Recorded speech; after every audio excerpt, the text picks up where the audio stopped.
അത് കഴിഞ്ഞിട്ട് ചെയ്താൽ പോലെ ഇത് കഴിഞ്ഞിട്ട് വിതറിയാൽ മതി.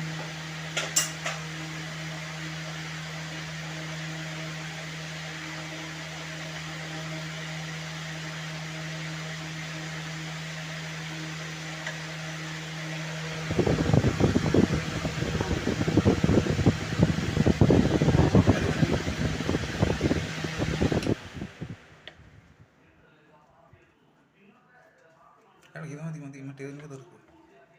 മതി മതി എന്ന് പറഞ്ഞാൽ മതി മതി. അത് കൊണ്ട് പിന്നെ ചെയ്യാന്ന്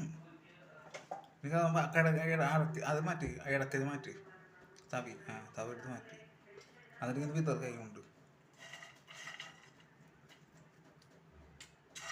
പൊടി മതി ചോദിച്ചേ.